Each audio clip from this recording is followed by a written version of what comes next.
साथियों नमस्कार, मैं सत्यनारायण सिंह अपने YouTube channel essence Singh classes में आप सभी का हार्दिक स्वागत एवं अभिनंदन करता हूं। साथियों NCERT कक्षा 12 हिंदी के अंतर्गत आज हम वितान भाग 2 के पाठ सिल्वर वेडिंग को लेकर आपके सम्मुख उपस्थित हुए हैं। आपको पता है CBSE ने प्रश्न पत्र के प्रारूप में उसके पैटर्न में परिवर्तन कर दिया है। इसके अंतर्गत अब वितान से लघु उत्तरीय प्रश्न नहीं पूछे जाएंगे, बल्कि अब वो बहुविकल्पीय प्रश्न पूछे जाएंगे। उससे आपसे वितान से 10 बहुविकल्पीय प्रश्न यानी MCQ मल्टीपल चॉइस क्वेश्चंस पूछे जाएंगे। इसके लिए पाठ को बहुत बारीकी से जानना आपके लिए बड़ा ज़रूरी है, नहीं तो ये प्रश्न आपको परेशान कर सकते हैं। आज हम इस पाठ के अंतर्गत न केवल लेखक के बारे में बताएंगे, पाठ के सारांश के बारे में बताएंगे, बल्कि उन महत्वपूर्ण पंक्तियों के बारे में बताएंगे जिससे कि प्रश्न बन सकते हैं, जिससे कि बहुविकल्पी प्रश्न बनेंगे। ऐसी पंक्तियों को लेकर आपके सम्मुख हम उपस्थित हुए हैं। तो अगर आपने हमारा चैनल अभी तक सब्सक्राइब नहीं किया है तो कर लीजिए, ताकि इस तरह के वीडियोस की नोटिफिकेशन आपको मिलती रहे। तो आइए शुरू करते हैं। सबसे पहले लेखक के बारे में जान लेते हैं कि मनोहर श्याम जोशी जी का जन्म 1935 में कुमायूं में हुआ था। ये उत्तराखंड में स्थित है। इन्होंने लखनऊ विश्वविद्यालय से विज्ञान में स्नातक किया था और दिनमान पत्रिका के सहायक संपादक के तौर पे काम किया। साप्ताहिक पत्रिका हिंदुस्तान में इन्होंने संपादक के रूप में काम किया। सन 1984 में भारतीय दूरदर्शन के पहले धारावाहिक हम लोग के लिए इन्होंने कथा पटकथा लेखन भी किया। ये हिंदी के प्रसिद्ध पत्रकार और टेलीविज़न के धारावाहिक लेखक थे। लेखन के लिए 2005 में इन्हें साहित्य अकादमी पुरस्कार से सम्मानित किया गया। सन 2006 में इनका दिल्ली में देहांत हो गया। जो इनकी रचनाएं हैं इनमें प्रमुख हैं कहानी संग्रह में कुरु कुरु स्वाहा, कसब, हरिया हरक्यूलिस की हैरानी, हम जात, क्या, व्यंग्य संग्रह है एक दुर्लभ व्यक्तित्व, मंदिर घाट की सीढ़ियाँ, टाटा प्रोफेसर, नेताजी कहिन, इस देश का प्यारो क्या कहना। साक्षात्कार लेख संग्रह है बातों बातों में 21वीं सदी, संस्मरण संग्रह है लखनऊ मेरा लखनऊ, पश्चिमी जर्मनी पर एक उड़ती नज़र। दूरदर्शन जो धारावाहिक प्रसिद्ध हुए उनमें है हम लोग, बुनियाद, मुंगेरी लाल के हसीन सपने। पाठ के सारांश की बात करें तो यह लंबी कहानी लेखक की अन्य रचनाओं से कुछ अलग दिखाई देती है। पूछा जाएगा ये कौन सी विधा है, तो ये लंबी कहानी है। आधुनिकता की ओर बढ़ता हमारा समाज एक और कई नई उपलब्धियों को समेटे हुए है, तो दूसरी ओर मनुष्य को मनुष्य बनाए रखने वाले मूल्य कहीं घिसते चले गए हैं, अर्थात वे गायब होते चले गए हैं। जो हुआ होगा और सम हाउ इम्प्रॉपर, ये दो जुमले इस कहानी के बीज वाक्य हैं। आपको इस कहानी में बार बार मिलेगा जो हुआ होगा और सम हाउ इम्प्रॉपर। जो हुआ होगा में यथास्थितिवाद यानी ज्यों का त्यों स्वीकार कर लेने का भाव है, यानी अपनी तरफ से कुछ भी जानने का प्रयत्न नहीं करना है। तो समहाउ इम्प्रॉपर में एक अनिर्णय की स्थिति है कि कहीं ना कहीं कुछ तो गलत है। ये दोनों ही भाव इस कहानी के मुख्य चरित्र यशोधर बाबू के भीतर के द्वंद्व हैं। इन स्थितियों का जिम्मेदार वे किसी व्यक्ति को नहीं ठहराते, वे अनिर्णय की स्थिति में हैं। यशोधर बाबू एक संस्कार संपन्न व्यक्ति हैं। उनका व्यवहार सभी के लिए उचित है, किंतु आधुनिक लोग उनके विचारों से सहमत नहीं रहते। दफ्तर में भी वे समय पर ही जाते हैं और काम के लिए उन्हें देर तक रुकने में कोई दिक्कत नहीं होती। वो प्रसन्नचित्त होकर अपना काम करते हैं। असिस्टेंट ग्रेड में आए एक नए लड़के चड्ढा ने यशोधर बाबू से बदतमीजी की, फिर भी बाबूजी ने उसकी धृष्टता को अनदेखा कर दिया। यशोधर बाबू ने शादी की 25वीं सालगिरह पर दफ्तर के सभी कर्मचारियों को चाय पिलाई, समोसे खिलाए। यशोधर बाबू के जीवन में किशनदा का महत्व गुरु जैसा था, क्योंकि जब यशोधर बाबू गांव से दिल्ली आए थे तब किशनदा ही उन्हें अपने यहाँ पहले तो मेस का रसोइया बनाया, फिर अपने ही दफ्तर में सरकारी नौकरी दिलाई और जीवन के हर कठिन समय में किशनदा सदैव यशोधर बाबू के साथ बने रहे। किशनदा ने विवाह नहीं किया। जबकि किशनदा की मृत्यु हुई तो यशोधर बाबू ने उनकी बिरादर से उनकी मृत्यु का कारण पूछा, उनके जानने वाले से उनकी मृत्यु का कारण पूछा, तो उन्होंने जो हुआ होगा कहकर बात समाप्त कर दी। अर्थात सही कारण का किसी को कुछ भी पता नहीं चला। यशोधर बाबू जीवन भर किशनदा के सिद्धांतों पर ही चलते रहे। यशोधर बाबू को आधुनिक लोगों के विचार बिल्कुल भी अच्छे नहीं लगते थे और लोग उनके विचारों को सुनकर मानना नहीं चाहते थे। यानी दोनों स्थितियां एक दूसरे के विपरीत थी। जब यशोधर बाबू को कोई भी बात लगती तो वह अच्छी नहीं लगती तो सम हाउ इम्प्रॉपर कहकर चुप लगा जाते। सम हाउ इम्प्रॉपर का अर्थ है कुछ ना कुछ गलत होना। यशोधर बाबू के परिवार में उनकी पत्नी थी, 3 बेटे थे और एक बेटी थी। उनका सबसे बड़ा बेटा भूषण विज्ञापन एजेंसी में 1500 रुपये प्रतिमाह पे नौकरी करता है। यहाँ पे 100 रुपये लिखा है, ये 1500 रुपये प्रतिमाह पर नौकरी करता था। और उसका दूसरा बेटा आईएएस की परीक्षा देने की तैयारी कर रहा था दूसरी बार। तीसरा बेटा स्कॉलरशिप लेकर अमेरिका चला गया है और बेटी डॉक्टरी की पढ़ाई करना चाहती है। यशोधर बाबू को बुरा लगता है जब उनकी बेटी जो है प्रस्तावित वर को मना कर देती है। यशोधर बाबू अपने पुराने विचारों वाले व्यक्ति हैं, जबकि उनका परिवार आधुनिक विचारों का समर्थक है। इसी कारण उनका अपने परिवार के साथ मतभेद बना रहता है। उनकी पत्नी भी बच्चों के साथ आधुनिक रंग में रंग चुकी थी। यशोधर बाबू चाहते हैं कि उनका परिवार उनसे सलाह लेकर दुनियादारी का काम करे, पर बच्चे यह कहकर उन्हें चुप करा देते हैं कि जब आपको कुछ पता ही नहीं तो क्या पूछें।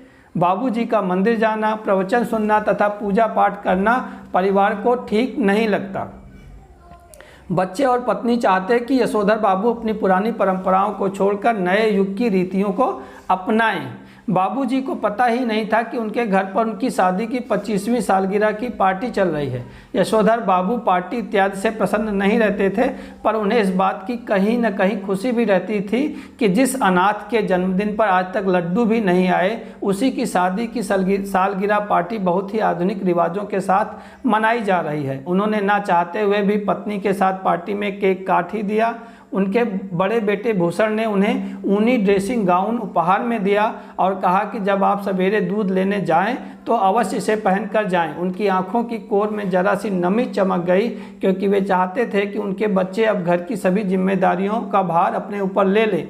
लेकिन बेटे ने नया गाउन देते हुए भी दूध लाने की जिम्मेदारी उन्हीं के कंधों पर डाल दी। गाउन पहनकर यशोधर बाबू को लगता था कि उनके अंगों में किसंदा उतर आए हैं। यह कहानी नई पीढ़ी और पुरानी पीढ़ी के लोगों के विचारों और व्यवहारों में परिवर्तन को दर्शाती है। अब हम आपको वो महत्वपूर्ण पंक्तियों से परिचित कराएंगे जिनसे एमसीक्यू बन सकते हैं और उनकी व्याख्या भी करेंगे। तो देखिए, यशोधर पंत का कार्यालय में पद था, यानी यशोधर बाबू किस पद पर कार्यालय में काम करते थे, तो वो पद था सेक्शन ऑफिसर। किस पद पे काम करते थे? Section officer. यशोधर बाबू दिन भर के शुष्क व्यवहार का निराकरण करते थे, जैसे अपने मातहतों से, अपने नीचे वालों से वो दिन भर शुष्क व्यवहार करते थे, तो शाम को जाते समय उनसे कोई मनोरंजक बात करते थे या उनसे कोई मजाक करते थे। इससे वो अपने दिन भर के व्यवहार को एक नया माहौल, एक हंसी का माहौल, एक खुशगवार माहौल देना चाहते थे। यशोधर बाबू के पंथ लिखा है, यशोधर पंत के व्यवहारिक गुरु थे कृष्णानंद यानी किशनदा। ये पंथ नहीं, पंथ है। किशनदा यानी कृष्णानंद, किशनदा का पूरा नाम था कृष्णानंद, ये इनके व्यवहारिक गुरु थे। असिस्टेंट ग्रेड में आए नए छोकरे में यशोधर पंत को समहाउ इम्प्रॉपर लगता था। चौड़ी मोहरी वाली पतलून और ऊंची एड़ी वाले जूते, जो उनके नीचे असिस्टेंट ग्रेड में नए बाबू आए थे, नए छोकरे आए थे, जिसका कि उनकी जो चौड़ी मोहरी वाली पैंट थी और जो ऊंची एड़ी वाले जूते थे वो उनको समहाउ इम्प्रॉपर लगते थे। बड़े बाबू, आपकी अपनी चूनेदानी का क्या हाल है? चूनेदानी का मतलब क्या होता है? जब असिस्टेंट बाबू ने उनसे पूछा कि आपकी चूनेदानी का क्या मतलब है, तो चूनेदानी का मतलब है उनकी हाथ की घड़ी, जो उन्हें की शादी में मिली थी और वो तब से जो है उसको पहन रहे थे और इस घड़ी को रोज़ सुबह रेडियो के समाचारों से मिलाते थे। यशोधर पंत की हाथ की घड़ी की विशेषता क्या थी कि यह उनको शादी में मिली थी। आगे है नहले पर दहला मुहावरा। इसका अर्थ है वक्रोक्ति कथन का जवाब वक्रोक्ति से ही देना, यानी कोई उल्टा कथन बोले तो उसका जवाब भी उल्टा ही देना। कोई विनोद का कथन बोले तो उसका जवाब भी विनोद में ही देना। कोई व्यंग में कोई बात बोले तो उसका जवाब भी व्यंग से ही देना। किशनदा की किस बात का अनुसरण यशोधर बाबू ने नहीं किया था? वो एक बात थी कि किशनदा कुंवारे थे लेकिन यशोधर बाबू की शादी हो गई थी, तो इस बात का अनुसरण उन्होंने नहीं किया था। यशोधर बाबू के दिल्ली आने पर किशनदा ने सर्वप्रथम नौकरी दी। किस चीज़ की दी थी नौकरी? रसोइया की। जब वो दिल्ली आए थे तो उनकी उम्र नहीं थी कि वो सरकारी नौकरी कर सके, तो उन्हें सबसे पहले रसोइये की नौकरी दी थी और 50 रुपये भी दिए थे कि आप इसको लीजिए, अपने लिए कपड़े बनवाइए और घर के लिए भी कुछ पैसे भेज दीजिए। यशोधर बाबू की शादी हुई थी 6 फरवरी 1947 को और इनकी ये सिल्वर वेडिंग थे, यानी 25वीं सालगिरह थी। सिल्वर वेडिंग का अर्थ है 25वीं वर्षगांठ का समारोह। सिल्वर वेडिंग का क्या मतलब है? 25वीं वर्षगांठ का समारोह। यशोधर बाबू अपने बटुए में से 100-150 रुपया हमेशा रखते थे, जबकि उनके दैनिक खर्च लगभग नगण्य था, यानी उनके पर्स में हमेशा 100-150 रुपया रहता था, लेकिन उनका दैनिक खर्च ना के बराबर था। यशोधर बाबू कार्यालय पैदल जाते थे, क्योंकि साइकिल सवार होना उनके बच्चों को नागवार गुजरता था, कार की हैसियत थी नहीं। वो स्कूटर को निहायत जो है बेकार का समझते थे। अब साइकिल थी, साइकिल चलाना चाहते थे, लेकिन उनके बच्चे जो है पसंद नहीं करते थे कि पिताजी साइकिल चलाएं। दफ्तर से लौटते वक्त बिरला मंदिर में प्रवचन सुनने की नई रीत अखरती थी। किसको? यशोधर बाबू की पत्नी और बच्चों को ये जो है उनका नियम अखरता था कि ये क्या नियम बना रखा है कि अभी से प्रवचन और पूजा पाठ, अभी तो पारिवारिक जो समारोह है, क्रियाकलाप है, उसमें जो है रुचि लेने का समय है, अभी इसका समय नहीं है। यशोधर बाबू का बड़ा पुत्र कार्यरत था, प्रमुख विज्ञापन कंपनी में कार्यरत था और उसे 1500 रुपये की तनख्वाह मिलती थी, ऊपर से अलाउंसेस भी मिलते थे।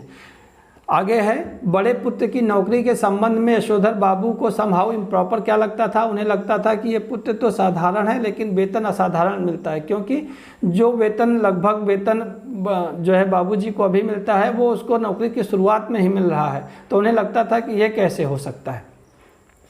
कुछ पेच होना मुहावरे का अर्थ है कि रहस्यपूर्ण बात का होना, कहीं ना कहीं कुछ उसमें रहस्य होना, कहीं ना कहीं उसमें कोई छुपी हुई बात होना। यशोधर बाबू का दूसरा पुत्र कर रहा था, IAS की तैयारी कर रहा था। एक बार उसका सिलेक्शन हो गया था, लेकिन बहुत निचले ग्रेड में हुआ था, इसलिए उसने ज्वाइन नहीं किया था और उसने दूसरी बार जो है परीक्षा में बैठने की सोची थी। यशोधर बाबू के तीसरे बेटे की स्थिति क्या थी कि वो स्कॉलरशिप लेकर के अमेरिका चला गया था और यशोधर बाबू की जो एकमात्र पुत्री थी वो डॉक्टरी करना चाहती थी, मेडिकल की तैयारी करना चाहती थी और यशोधर बाबू को उसकी एक बात यह खती थी कि वो जो प्रस्तावित वर था उसको अस्वीकार कर देती थी, मतलब वो शादी के लिए अभी अपने आप को तैयार नहीं मानती थी। यशोधर बाबू की पत्नी का मॉड माने मॉडर्न बनने का कारण था बच्चों की तरफदारी, कि बच्चे जैसा कहते थे वो वैसा करती थी, इस तरह से वो मॉडर्न कही जाती थी। तुम्हारी यह बाबा आदम के ज़माने की बातें मेरे बच्चे नहीं मानते, तो इसमें उनका कोई कसूर नहीं। यह कथन किसका है? ये यशोधर बाबू की पत्नी का है, जो कि उन्होंने यशोधर बाबू से कहा था कि तुम्हारी यह बाबा आदम के ज़माने की बातें मेरे बच्चे नहीं मानते। सायनल बुढ़िया, चटाई का लहंगा, बूढ़ी मुँह मुहासे, लोग करे तमाशे, ये तमाम उक्तियाँ यशोधर बाबू अपनी पत्नी के लिए सोचते थे कि उसको साइनल बुढ़िया कहते थे, चटाई का लहंगा कहते थे, बूढ़ी मुँह मुहासे, लोग करे तमाशे कहते थे। किशनदा की मृत्यु का कारण यशोधर बाबू को प्राप्त हुआ जो हुआ होगा। जब उन्होंने उनके एक जानने वाले से पूछा था कि कैसे मृत्यु हो गई, तो उन्होंने कहा कि जो हुआ होगा। गधा पचीसी का क्या अर्थ होता है? जीवन के 25 वर्ष के आसपास की वह अवस्था जब कोई व्यक्ति कई प्रकार की खुराफात करता है तो उसे गधा पचीसी कहते हैं। जिम्मेदारी सर पर पड़ेगी तब सब अपने आप ही ठीक हो जाएंगे। यह वाक्य है किशनदा का एक फिक्रा। किशनदा कहा करते थे कि जब किसी पे जिम्मेदारी पड़ेगी तो सब कुछ अपने आप ठीक हो जाएगा। फिक्रा तथा तंजिया उर्दू शब्द है। फिक्रा भी उर्दू शब्द है, तंजिया भी उर्दू शब्द है। फिक्रा का मतलब होता है उक्ति या कथन, और तंजिया मतलब व्यंग्यात्मक भाषा में कोई बात कही जाए तो उसे तंजिया कहते हैं। 2 के 4 करना मुहावरे का अर्थ है झूठ के सहारे बात बढ़ाना। 2 के 4 करना मतलब झूठ के सहारे बात बढ़ाना। यशोधर बाबू का क्वार्टर के संबंध में विचार क्या था कि कोई पुत्र नौकरी में आ जाएगा तो क्वार्टर उनके पास हमेशा बना रहेगा। गीता प्रेस गोरखपुर की किताबें धार्मिक पुस्तकें हैं। आप जानते हैं कि रामायण, महाभारत या इस तरह वेद पुराण जितनी भी धार्मिक किताबें हैं सब गीता प्रेस से गोरखपुर में जो है उससे छपती हैं। गीता महिमा में आए जनार्दन शब्द से यशोधर बाबू को याद आ गया अपने जीजा जनार्दन जोशी। जब वो प्रवचन सुन रहे थे तो उसमें जनार्दन शब्द आया था, इससे उन्हें अपने जीजा जनार्दन जोशी की याद आ गई थी जो बीमार थे। पत्र से पता चला था यशोधर बाबू उन्हें देखने जाना चाहते थे। यशोधर की विधवा बुआ रहती थी अल्मोड़ा में, उसी को भेजने की बात कह रहे थे तो उनके पुत्र ने कहा कि उसको भेजने के लिए वो पैसे नहीं देगा। ये विधवा बुआ थी और अल्मोड़ा में रहती थी। यशोधर की पत्नी ने बगैर बाह का ब्लाउज पहनना, ऊंची हील वाली सैंडल पहनना आदि शुरू किए थे अपनी बेटी की सलाह पर, जो यशोधर बाबू को समहाउ इम्प्रॉपर लगते थे। ये सारी चीज़ें, बिना बाह का ब्लाउज पहनना, ऊंची हील वाली सैंडल पहनना, यशोधर बाबू को समहाउ इम्प्रॉपर लगते थे और इसकी सलाह दी थी पत्नी को उनकी बेटी ने। Early to bed early to rise makes a man healthy and wise, यह उक्ति है किसनदा की। किसनदा ऐसा कहा करते थे। यशोधर बाबू को अच्छा लगता है कि कोई उन्हें कहे भाऊ। किसनदा उन्हें भाऊ कहते थे तो यशोधर बाबू को अच्छा लगता था कि कोई तो उन्हें भाऊ कहता है। यशोधर बाबू को अपने बच्चों के प्रति आशा थी कि बच्चे उनसे सलाह लें, लेकिन बच्चे ऐसा नहीं करते थे और जो उन्हें बुरा लगता था। आप तो हद करते हैं, जो बात आप जानते ही नहीं आपसे क्यों पूछे। ये शब्द यशोधर के बाबू के प्रति उनके बच्चे कहते थे कि जब आप कुछ जानते नहीं तो आपसे पूछे क्यों। यशोधर बाबू ने घर में इस विषय को उठाना भी बंद कर दिया। यह विषय क्या था? घर के बाहरी कामों का। घर के बाहरी काम, सब्जी लाना, ठीक है, फूल लाना, दूध लाना, ये सब बाहरी काम थे। राशन लाना, इसको उठाना ही घर में बंद कर दिया था, क्योंकि जब वो उठाते थे तो सारे बच्चे आपस में लड़ने लगते थे। नुक्ताचीनी करना मुहावरे का अर्थ है निंदा करना या कमियां निकालना। पत्नी सुनती है मगर नहीं सुनती, ये लक्षणा शब्द शक्ति है। आप जानते हैं शब्द शक्तियाँ 3 प्रकार की, अभिधा, लक्षणा, व्यंजना। तो ये लक्षणा शब्द शक्ति है। इसका मतलब होता है सुनकर अनसुना कर देना। घर के बाहर बदरंग तख्ती पर जो नाम लिखा था वो था वाईडी पंत। जब वो 25वीं सालगिरह पे अपने घर पहुँचे तो बाहर देख के भ्रम हो गया कि अपना ही मकान है। नेम प्लेट पे लिखा था वाईडी पंत बदरंग तख्ती पर। घर के बाहर यशोधर बाबू को भ्रम होने का कारण क्या था कि सजा हुआ उनका स्वयं का मकान था और घर के बाहर जो है गाड़ियां खड़ी थी, उससे उन्हें शक हुआ कि हमारा ही घर है। पत्नी के श्रृंगार में यशोधर बाबू को समहाउ इम्प्रॉपर क्या लगता था कि होठों पे लाली लगाना और बालों में खिजाब लगाना उन्हें समहाउ इम्प्रॉपर लगता था। आधुनिक किस्म के अजनबी लोगों की भीड़ देखकर यशोधर बाबू ने क्या किया, वो अंधेरे में थोड़ी देर दुबके रहे और जब कार या दूसरी बड़ी गाड़ियां चली गई तब वो प्रकट हुए। यशोधर बाबू के पुत्र का क्या नाम था? भूषण, जो 1500 रुपये पे विज्ञापन कंपनी में नौकरी करता था। यशोधर बाबू के बेटी के पहनावे में समहाउ इम्प्रॉपर क्या लगता था? पतलून और सैंडो बनने वाली ड्रेस। उसकी पतलून यानी जो जीन्स, वो टाइट जीन्स पहनती थी वो, और दूसरा सैंडो बनियाइन जो बिना बाह की बनियाइन थी वो से उन्हें समहाउ इम्प्रॉपर लगता था। यशोधर बाबू को अपने बेटों से तमाम तरह की शिकायतों के बावजूद उन्हें अच्छा लगता है कि लोग बाग उन्हें ईर्ष्या का पात्र समझते हैं। भाई क्योंकि बेटे अच्छा कर रहे थे, तरक्की कर रहे थे, ना पढ़ लिख रहे थे अच्छे से, इसलिए दूसरे लोगों की ईर्ष्या के पात्र थे, इसलिए उन्हें अच्छा लगता था। फ्रिज के संदर्भ में यशोधर बाबू का कथन था कि बासी खाना खाना अच्छी आदत नहीं ठहरी। ये ठहरा शब्द आपको पहाड़ी इलाके में, वो कुमायूं गढ़वाल इलाके में, ये आपको हर सात चीज़ के लिए ठहरा, हर शब्द के साथ ठहरा लगाना, हर वाक्य के साथ ठहरा लगाना मिल जाएगा। यशोधर बाबू की पत्नी के चचेरे भाई का नाम था गिरीश। जिंदगी बना दी तुम्हारे 2nd क्लास BA बेटे की, कहते हो बिगाड़ दिया। यह कथन यशोधर बाबू को उसकी पत्नी ने गिरीश के लिए कहा, जब उन्होंने कहा कि गिरीश ने इसे बिगाड़ दिया है, क्योंकि उन्हीं के कहने पे उन्होंने सिल्वर वेडिंग समारोह का आयोजन किया था उनके बेटे ने।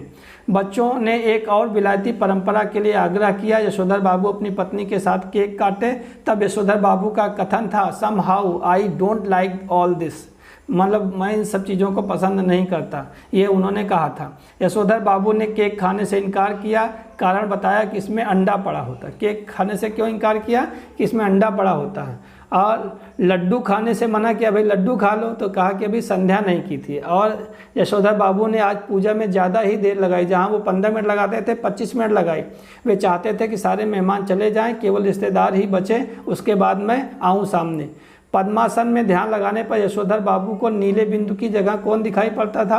किसनदा दिखाई पड़ते थे। जब वो पद्मासन में ध्यान लगाए, पूजा के बाद भी गए नहीं, लोग बैठे हैं तो उन्होंने ध्यान लगाया में नीले बिंदु की जगह पे उन्हें किसनदा दिखाई दिए। मेहमानों के पास जाते वक्त यशोधर बाबू ने पहना था लाल गमछा। जब मेहमानों के पास जा रहे थे तो उन्होंने क्या पहना था? लाल गमछा पहना था। लोग चले गए, इसका मतलब यह थोड़ी है कि आप गमछा पहनकर बैठक में आ जाएं। यशोधर बाबू को यह कथन कहा उनकी पुत्री ने कहा। भूषण ने यशोधर बाबू के लिए गिफ्ट में क्या दिया था? ऊनी ड्रेसिंग गाउन। और ऊनी ड्रेसिंग गाउन देते हुए यशोधर बाबू को उनके बेटे ने क्या कहा था? कहा था आप सवेरे ड्रेसिंग गाउन पहनकर दूध लेने जाया करें। और यह सुनकर यशोधर बाबू की आंखों की कोर में जरा सी नमी चमक आई थी और अपने पुत्र के मुंह से उन्होंने क्या सुनना चाहते थे कि दूध मैं ला दिया करूंगा। मतलब वो चाहते थे कि उनके जो पुत्र हैं वो अपनी जिम्मेदारी संभाल लें। किस कहानी का अंतिम वाक्य क्या है? किशनदा की मौत जो हुआ होगा से हुई। मनोहर श्याम जोशी की कृत सिल्वर वेडिंग की विधा क्या है? ये एक लंबी कहानी है। तो अब ये जो हमने पंक्तियां बताई, इसके बाहर से कोई प्रश्न नहीं पूछा जाएगा। आप इसको लिख भी सकते हैं, आप इसका नोट्स भी बना सकते हैं, और अगर कहीं कोई दिक्कत समझ आ रही हो तो एक बार इसे पुनः देख सकते हैं। तो आप अगर इसे पसंद आया हो तो लाइक करें, शेयर करें। मेरी कोशिश अगर आपको अच्छी लगी हो तो, और अपना और अपनों का ख्याल रखें। मिलते हैं अगले वीडियो में, तब तक के लिए नमस्कार।